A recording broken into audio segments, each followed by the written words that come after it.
Hey everyone, it is Grucy here. Today I'm going to go over kind of the fastest way to get XP and kind of give you some tips on how you can get to Yao Ming. I did get the first Yao Ming the other day, and I streamed it all live on my Twitch. The entire grind took about 25 hours, and that's including I already had the 15,000 XP from Showdown from last season. If you don't have that XP from Showdown, Yao isn't currently available for you, but he will be in the probably on next week, like probably next Friday he'll be available. But that 25 hour grind, that's gonna really kind of go down as the season goes on and more XP comes out, with like kind of higher XP points and stuff for doing them. But I'm gonna kind of give you some tips and kind of go over the plan I went. So basically I didn't do all the limited and unlimited games. I saved this stuff for last. I figured that was going to take up the most time, so I wasn't quite worried about getting those done. But there's some decent XP in playing those, so if you're playing those modes, you're going to rack up XP as you do it. I definitely prioritize getting the dailies done every day. I don't have them done now because I'm already level 40, but if I wasn't level 40, those are kind of things that I try to do every day. They're easy typically, and you know, it's just nice to get that little bit of XP every day. As far as the approach that I took, I went with Weekend Warrior. I prioritized that first. And while I was doing some of this stuff, so it's like score points with point guards, small forwards, whatever, I was using either Signature Series or Signed Signature Series or Heat Check cards, because all of those cards have points, assists, rebounds, blocks, steals, you know, whatever tied to them. So I want to make sure I wasn't, you know, kind of wasting time. I was making sure I was racking up the points, assists, rebounds, steals, whatever, while I was doing other challenges.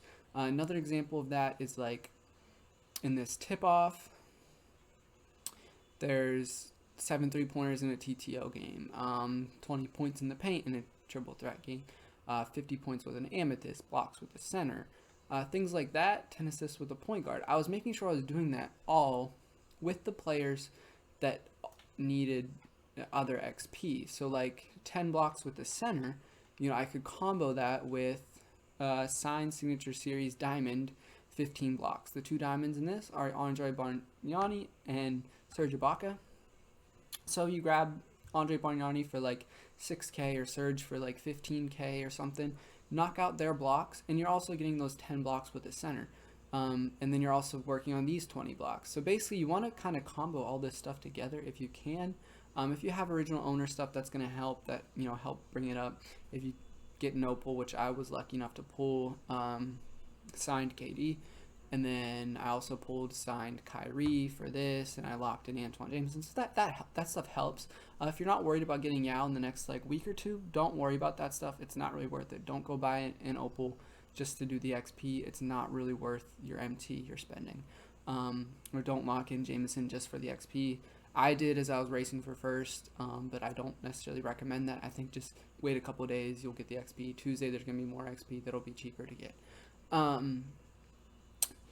As far as like my approach, basically like every game I went into, I wanted to make sure I was hitting kind of multiple things if I can. Like if I was working on unsigned points, assists, rebounds, or like signed Signature Series points, assists, rebounds, or heat check stuff, I made sure I was doing that. When I did the spotlights, so like you have to do these Hunt for Glory spotlights, I was trying to work on, like, if it was possible, try to work on the challenges for like Stephon Marbury or Yuta Tabusi or whatever while I was doing their spotlight challenges. And then also I was trying to work on maybe like heat check double doubles, that's one of them, or heat check 3-pointers or something while I was doing other stuff. That way, like if I had to play a 5v5 game for a spotlight challenge, I would throw in, you know, 5 Jazz, 5 Knicks, the spotlight challenge player, or 5 Jazz or 5 Knicks heat check players, so I could knock out these challenges, throw in the spotlight player so I could work on his XP, and then have the other 2 people be like, you know, a signed Signature Series person that can get rebounds or assists or whatever. So I was trying to combo all that stuff together. One kind of big tip I have is for the win a game with all golds or win a game with all sapphires or rubies, and there's also a diamond. I did some of that in limited. I did diamond and ruby in limited, but I did sapphires and golds in this challenge here, the signed Signature Series challenge. It's a little difficult, and trust me, it was difficult. I also did the win 3 games with 13 heat check players here, but it's shorter than a full game, and it's you have to score 25 points with the player, and for the challenge to trigger, you also have to be leading at that time.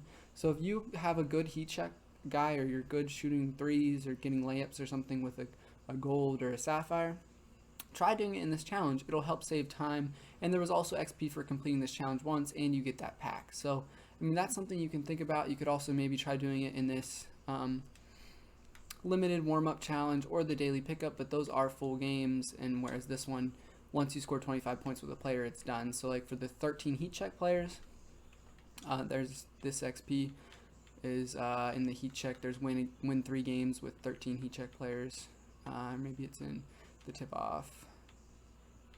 Heat check win 3, yeah, win 3 games using 13 heat check players. I did that in that score 25 points one. So I would put 5 cards of a team that needed 5 players. So that's like the Jazz, Sixers, Celtics, Bucks, and then I would do 2 of those at once, and then have 3 other heat check players, and one of those was always Trae Young. I did have heat check Trae Young, so I could just come down the floor, shoot a 3 with Trae Young, and I would play that, and as I was doing that game, I would knock out, one of the win a game with 13 heat check players, and also knock out 2 of these win a game using 5 Bulls or 5 Celtics. So that's the kind of things you want to be thinking of when you're grinding XP. Like, how can you combine stuff together? I saved most of my play triple threat offline games, so you have to play 60. Most of those, or I guess 30 of them, or maybe a little bit under 30, were when I did these heat check ones, like win a triple threat, and I did all of these in offline with Heat, Hawks, Spurs, Nets, Celtics, Hornets, Cavs, all this stuff. I did all of that in triple threat offline while I was doing the play triple threat offline. When I played triple threat online, I was using signed or unsigned signature series cards and working on their XP. When I played clutch time, I had a full lineup of signed or unsigned signature series cards. I was working on their XP, and that's the kind of things you want to do when you're grinding XP. Just combo stuff together and knock as much out as possible while you're just playing the game. I get that, if you're not quite as good as the game, maybe if you're playing triple threat online, with signature series players or heat check players, you're not going to win as many games. And so if you don't want to completely do that, maybe you want to have one other person in there that you can count on if you're struggling in a game, then yeah, that might be the move for you. But for me, it was a lot of I was just trying to knock out as much XP as possible, so I wanted to make sure I was always working on something. I didn't want to just be playing triple threat online with random cards and not be working on these points, assists, rebounds, steals, whatever. I think that's the best way to do it, and that's how I would recommend doing it. The method I went was Weekend Warrior stuff was kind of the primary, and then it was I focused on triple threat online, triple threat offline, and then clutch time, and then I just cleaned up the rest of the stuff I needed with limited and unlimited. And that was the approach that worked for me. I also, worked in the spotlights as I could, and the win a game with 13 heat checks or 13 golds whenever I kind of felt like it. But for the most part, it was triple threat online, and then in triple threat offline, I worked on these heat check 3v3 wins, and then clutch time. Towards the end, I had all this other XP done, and I was just using my normal cards for clutch time, and then limited and unlimited. As the season goes on, there's going to be more and more XP available, and it'll be easier and easier to get Yao. I think, maybe in a week or two, it might only be a 15, 16 hour grind, or maybe even less, depending on how much you've already played the game before then. So I definitely recommend getting Yao. Not quite yet, I don't think you need to sweat it out, right now, but I think that's something you should be working on this season. Even if he's eventually, in a week or two isn't the best center in the game, he'll still be a very good center, and he's 7'6", so that's playable. I think he's definitely worth it. I've posted some gameplays and some advice on what badges and what shoes to give him. So I hope all of that is helpful, and I hope this is helpful. And I just hope it, you guys have a good time grinding XP. Always feel free to ask questions in the comments, or let me know what level you're on, or when you're planning to get them, or whatever. But yeah, so that's gonna wrap it up for today.